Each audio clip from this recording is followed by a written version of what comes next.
अस्सलामुअलैकुम वरहमतुल्लाहि वबरकातुहू। एक लुक़मा,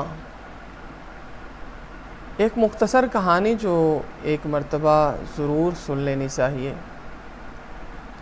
मैं कि ठहरा एक लुक़मा, आपका दिल चाहे तो मुझे डस्टबिन में फेंक दें, चाहे तो प्लेट में छोड़ जाएं, दिल करे तो कच्ची रोटी करार देकर टुकड़ों में फेंक दें। मगर एक लम्हे को ठहरिए, मेरी कहानी सुन लीजिए, इसके बाद जो आपके दिल में आए वो कर गुजरिए। आपको पता है मेरी जन्म कहानी का आगाज़ जब हुआ था तब हर सू कहर की चादर बिछी हुई थी। सर्दी से बंदा बशर का बाहर निकलना मुहाल हो जाता था। सुबह तड़के जब आप गर्मा गर्म चाय और खस्ता खस्ता पराठों के मज़े उड़ा रहे थे, तब मुंह अंधेरे एक शख्स ट्रैक्टर लेकर फसलों में उतर आया था। उसके मन में कई बार सुस्ती ने अंगड़ाई ली होगी। कितनी बार सर्दी किसी द्यो की मानिंद सीना तान कर रास्ता रोके खड़ी होगी। कितनी मर्तबा गरम लिहाफ और दहकते हीटर का मंजर आंखों के सामने लहरा गया होगा। मगर इस शख्स ने सारी ज़मीन तैयार की, फिर रुके बगैर इस दिन खेत में बीज डालने लग गया था। फिर एक शख्स ने ज़मीन को तैयार किया और खालियां बनाकर वापस लौट आया। ठीक एक महीना गुजरा तो दिसंबर की तारीख, ठंडी यखबस्ता और उदास रातें थीं। मगर रात के 2 बजे एक शख्स बेदार होता है, कंधे पर कस्सी रखता है और पानी लगाने रवाना हो जाता है। पानी लगाया, दूसरे शख्स ने खाद दी, तीसरे ने स्प्रे किया। 1 महीना गुजरा तो एक बार फिर पानी और यूरिया खाद की ड्यूटी देने पहुंच गया। 4 बार पानी और खाद दी। जिस दिन पानी लगाया उस दिन आंधी, बारिश और तेज़ हवा से बचना है। अगर आंधी के मौसम में पानी लगा दिया तो कम से कम 20% फसल ज़ाया हो जाएगी। बंदा अपनी मेहनत करता है और परवरदिगार अपनी रहमत की चादर तले ढांपे रखता है।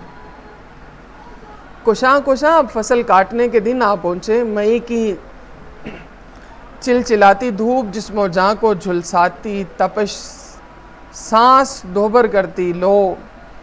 मगर आग बरसाते सूरज तले 10-15 लोग जमा होंगे, फसल काटेंगे और गांठे बांध कर रख देंगे। अगले रोज़ थ्रेशर मशीन आएगी, 15-20 लोग फिर से पसीना पानी करेंगे, तब जाकर दाना दाना महफूज होगा। ज़िम्मेदार और इस पैदावार में से उशर निकाल कर अल्लाह के रास्ते में देगा। अब सरकारी रेट का ऐलान होगा और हुकूमत ख़रीदने आ पहुँचेगी। वो एक दाना तुलेगा और हुकूमती गोदामों में पहुँच जाएगा। इस सारे अमल में कई दाने बिखर जाएंगे। वो दाने चिड़िया मीना का खाजा बन जाएंगे। अल्लाह ताला मेरे और आपके मुंह में आने वाले एक एक दाने को सब जगहों से बचा कर हुकूमत के गोदामों से व्यापारी के स्टोर तक पहुंचा देगा। वहां से दुकानदार ख़रीदेगा, पिसाई के लिए चक्की वाले के पास पहुंच जाएगा। वो दाने पिसकर मेरे आपके घर पहुंच जाएंगे। आटा गूंदेगा और रोटी पककर मेरे आपके सामने दस्तरखान पर सज जाएगी। 6 महीने के इस तवील सफ़र में वो दाना किसी परिंदे की खुराक बन सकता है, किसी के पाँव तले रौंदा जा सकता है, मट्टी में मिलकर नसिया मनसिया हो सकता है। 180 दिन के इस तवील सफ़र में इस दाने पर कोई भी क़यामत बर्पा हो सकती थी। इस दाने पर दुनिया की कोई ताकत पहरा नहीं दे रही थी। इस पर सिर्फ़ और सिर्फ रब्बे कायनात का पहरा था। कुर्बान जाइए इस खुदा पर जिसने मेरे और आपके रिस्क बनने वाले इस एक दाने को सैकड़ों हाथों से बचाया, लम्हा लम्हा इसकी हिफाजत की और पाक साफ हमारे दस्तरखान तक पहुंचाया।